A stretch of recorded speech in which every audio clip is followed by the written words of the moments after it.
Good morning all of you. आज हम financial derivatives and risk management के अंदर हमारा लेक्चर नंबर 37 स्टार्ट कर रहे हैं यूनिट 4 का। आज का जो हमारा टॉपिक है that is treasury bond, treasury note future and interest rate derivatives. Treasury bond हमने अपने लेक्चर नंबर 36 में कवर कर लिया था। आज के टॉपिक के अंदर हम ट्रेजरी नोट फ्यूचर और इंटरेस्ट रेट डेरिवेटिव्स के बारे में चीज़ें पढ़ने वाले हैं। तो सबसे पहले हम समझते हैं कि ट्रेजरी नोट फ्यूचर्स क्या होते हैं। अगर हम देखें तो जो ट्रेजरी नोट हैं, टी नोट्स हैं, are purchase at a price below the denomination of $1000 and mature via accumulated interest to the designated amount is either 1, 5 और 10 ईयर्स। अगर हम देखें अपने ट्रेजरी नोट्स को या टी नोट्स को, तो हम उनको परचेज़ करते हैं जब उनकी प्राइस कम होती है, जब उसके डेमिनेशन में हम उसका अमाउंट देखते हैं कि वो $1000 है, और उसके मैच्योरिटी को हम देखते हैं। साथ साथ हम अपने इंटरेस्ट को भी एक्यूमुलेट करते हैं, और साथ साथ अगर आप देखें तो उसको हम अपने डेजिग्नेटेड अमाउंट में देखते हैं कि वो किस ईयर के अंदर क्या है। तो उसको हम 1 ईयर, 5 ईयर और 10 ईयर के बेसिस पे देखते हैं। Every month the coupon payment is made for the T notes until the maturity year is reached. तो आप देखते हैं कि हर मंथ के अंदर हम अपने कूपन पेमेंट्स को मेड करते हैं अपने ट्रेजरी नोट्स के अंदर, जब तक उसका मैच्योरिटी ईयर ना आ जाए। Of the 3 notes type the most commonly quoted and discuss is the 10 year T note. अगर हम देखें तो हमने ऊपर 3 टी नोट्स के तरीके देखे थे। अगर हम देखें तो सबसे जो कॉमनली क्वाटेड या डिस्कस करने वाला जो ट्रेजरी नोट है वो हमारा 10 ईयर ट्रेजरी नोट है, क्योंकि ये आर्टिकुलेट होता है, एक लॉन्ग टर्म एक्सपेक्टेशन होता है किसी भी मार्केट का। उसके बाद आप देख सकते हैं कि treasury note are the derivatives that track the price of specific treasury securities. अगर हम देखें तो जो ट्रेजरी फ्यूचर्स हैं वो एक तरीके के डेरिवेटिव है जहाँ पे हम अपने ट्रेजरी सिक्योरिटीज़ की प्राइजेस को ट्रैक कर रहे हैं। To go long a treasury future contract is to agree to take deliver of the underlying security at the price at which you went long adjusted for the difference between the various deliverable bonds. कि अगर हम देखें कि अगर हमें किसी भी treasury future contract के अंदर अगर लॉन्ग के अंदर जाना है, इस पोजीशन के अंदर एग्री करना है, तो हम अपने अंडरलाइंग सिक्योरिटीज़ की जो डिलीवरी है वो तब करेंगे जब हम उसकी प्राइस को बहुत लंबे टाइम तक ले जा रहे हैं और वहाँ पे एडजस्ट कर रहे हैं हमारे उन वेरियस डिलीवरेबल बॉन्ड्स को। लेकिन अगर हम देखें तो जो ट्रेजरी नोट्स हैं वो हमारे अदर फ्यूचर कॉन्ट्रैक्ट्स की तरह अप एंड डाउन होते हैं जब वो किसी अंडरलाइंग एसेट में होते हैं। तो अगर हम किसी भी ट्रेजरी नोट को हमारे फ्यूचर के अंदर ले जा रहे हैं, उसको लॉन्ग पोजीशंस के अंदर ले जा रहे हैं, तो सेम रीज़न हम अपने अंडरलाइंग ट्रेजरीज़ को बाई करते हैं। तो उसके एस्पेक्ट में हम देखते हैं कि जो अंडरलाइंग ट्रेजरीज़ हैं उनकी जब प्राइजेज़ अप होंगी तब उनको हम खरीद लेंगे। तो buyers and sellers of treasury futures don't know any more than investor in the underlying security do about their treasury prices and interest rate are headed. अगर हम देखें तो जो बायर और सेलर्स हैं हमारे ट्रेजरी फ्यूचर्स के, वो उस इन्वेस्टर्स की तरह नहीं चीज़ों को जज करते किसी भी अंडरलाइंग सिक्योरिटी की, बल्कि वो अपनी ट्रेजरी प्राइजेस को और इंटरेस्ट रेट को देखते हैं जो कि हमारी ट्रेजरी नोट्स की होती हैं। उसके बाद अगर हम देखें तो नेक्स्ट जो टॉपिक है हमारा that is interest rate.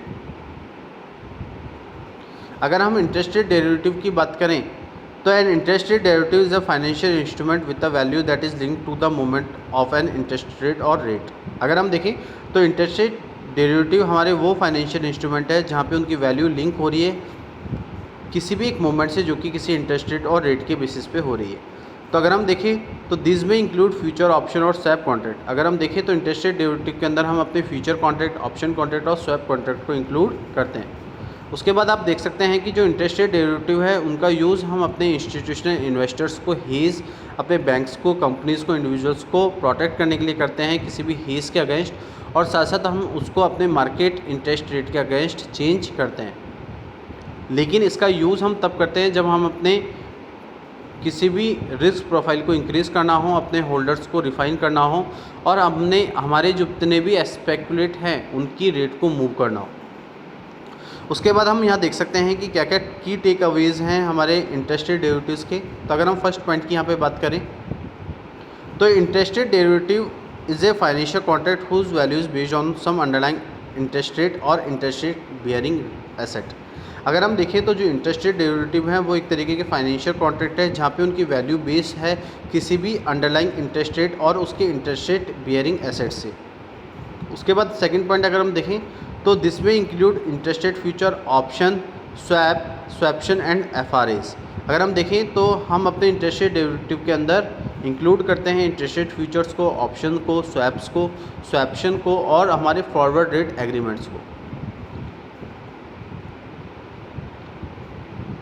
Next अगर हम पॉइंट देखें तो entities with interest rate can use these derivative to hedge और मिनिमाइज पोटेंशियल लॉसेज दैट में ए कंपनी या change in the interest rate. अगर हम देखें कि कोई भी एंटिटी है वो इस इंटरेस्ट रेट रिस्क को इसलिए यूज़ कर रही है अपने डेरिवेटिव के अंदर जिससे कि वो हेज के अगेंस्ट अपने पोटेंशियल लॉसेस को कम कर सकें, साथ साथ अपने इंटरेस्ट रेट को चेंजेस के बेसिस पे एक कंपनी कर सके। इसके बाद आप देख सकते हैं कि जो नेक्स्ट टॉपिक है हमारा that is the interest rate swap. अगर हम देखें तो आप plain vanilla interest rate swap is the most basic and common type of interest rate derivative. अगर आप देखें तो जो plain vanilla interest rate swap है वो एक मोस्ट बेसिक और कॉमन टाइप का इंटरेस्ट रेट डेरिवेटिव है कि there are two parties of to a swap. Party one receive a stream of interest payment based on the floating interest rate and pay a stream of interest payment based on a fix rate. कि अगर हम देखें तो यहाँ पे अगर देखें तो किसी भी स्वैप के अंदर दो पार्टीज़ होती हैं। एक पार्टी रिसीव करती है एक स्ट्रीम ऑफ इंटरेस्ट पेमेंट को जो कि फ्लोटिंग इंटरेस्ट रेट के होते हैं, एक पार्टी पे करती है इंटरेस्ट रेट पेमेंट स्ट्रीम को जो कि फिक्स रेट पे होते हैं। Party to receive a stream of fix rate payments and pay off stream of floating rate payments. कि अगर हम देखें तो जो पार्टीज़ हैं वो रिसीव कर रही हैं दो तरीके की स्ट्रीम को जिसमें एक फिक्स इंटरेस्ट रेट पेमेंट है, एक हमारे फ्लोटिंग रेट पेमेंट्स है। अगर हम देखें तो जो हमारे बोथ पेमेंट स्ट्रीम है वो बेस्ड है हमारे सेम नोशनल प्रिंसिपल से कि जिन भी हम पेमेंट स्ट्रीम को रिसीव कर रहे हैं हमारी दो पार्टीज़ के बीच में, तो वहाँ पे हम कहते हैं कि वो एक सेम नोशनल प्रिंसिपल के हैं और वहाँ पे एक इंटरेस्ट पेमेंट को नेटेड लिया जा रहा है।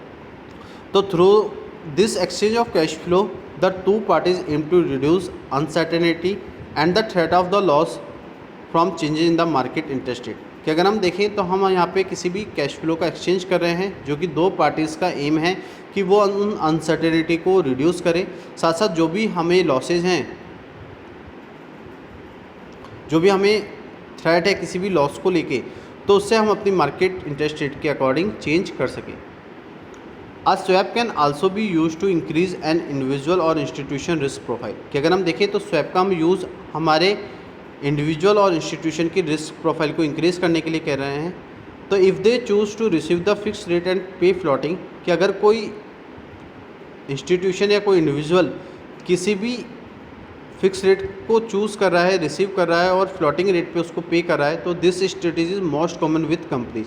कि अगर हम देखें तो ये स्ट्रेटेजी बहुत कॉमन है हमारी कंपनीज़ के लिए, जहाँ पे हम अपने क्रेडिट रेटिंग को अलाउ कर रहे हैं जिससे कि हम अपने बॉन्ड्स को इशू कर सकें हमारी लो फिक्स रेट पे, और साथ साथ हम अपने स्वैप्स को प्रीफर करें जहाँ पे हम अपनी फ्लोटिंग रेट से जितने भी एडवांटेज हैं मार्केट मूवमेंट्स के वो ले सकें। उसके बाद अगर हम बात करें तो नेक्स्ट जो टॉपिक है that is cap and floors. कि a company with a floating rate loan that does not want to swap to a fix rate but does want some protection can buy on interest rate cap. कि अगर हम company की floating rate loan को देखें तो वो हमेशा swap को नहीं कंसिडर करती जो कि एक फिक्स रेट को करता है जब वो किसी भी तरीके के इंटरेस्ट रेट कैप को प्रोटेक्ट कर रहा हो। तो the cap is set at the top rate and the borrower wishes to pay. कि अगर हम देखें तो कैप के अंदर हम अपनी टॉप रेट को सेट करते हैं जो कि एक बोरोवर चाह रहा है कि वो उसके रिगार्डिंग पे करेगा। If the market move above the level, कि अगर मार्केट उस सेट रेट के अकॉर्डिंग उस लेवल से अबव होता है तो जो ऑनर है उस कैप का वो एक पीरियोडिक पेमेंट को रिसीव करता है जो कि बेस्ड होते हैं हमारे डिफरेंसेस से जो कि हमारे कैप और मार्केट रेट के बेसिस पे होते हैं। उसके बाद अगर आप देखें तो जो प्रीमियम है तो the premium which is the cost of the cap, कि जो प्रीमियम है जो कि एक कॉस्ट है किसी भी कैप की, तो वो हमेशा बेस्ड होती है हमारे हाई रिस्क प्रोटेक्शन लेवल की जो कि हमारे करंट मार्केट के अबव होती है, और जो भी इंटरेस्ट रेट है हमारे फ्यूचर कर्व की वो हमारे कैप की मैच्योरिटी के बेसिस पे होती है। तो अगर हम किसी भी पीरियड को लॉन्गर कर रहे हैं तो वहाँ पे हमारी कॉस्ट भी ज़्यादा होगी, और अगर हम देखें तो वहाँ पे जो भी रिस्क के चांसेस हैं वो हायर होंगे जब हम किसी मनी को रिसीव कर रहे होंगे। और उसके बाद आप देख सकते हैं यहाँ पे कि company receiving a stream of floating rate payment, कि अगर कोई कंपनी किसी भी तरीके के फ्लोटिंग रेट पेमेंट की स्ट्रीम को रिसीव कर रही है तो हमेशा वो बाई करेगी फ्लोर को, जिससे कि वो प्रोटेक्ट हो सके अपनी डिक्लाइनिंग रेट के अगेंस्ट। तो लाइक अ कैप अगर देखें तो फ्लोर भी हमारे प्राइस पे डिपेंड होते हैं और वो हमें एक प्रोटेक्शन लेवल देते हैं, एक मैच्योरिटी देते हैं कि हमें अपने किसी भी सिक्योरिटी को कब सेल करना है, कब बाई करना है।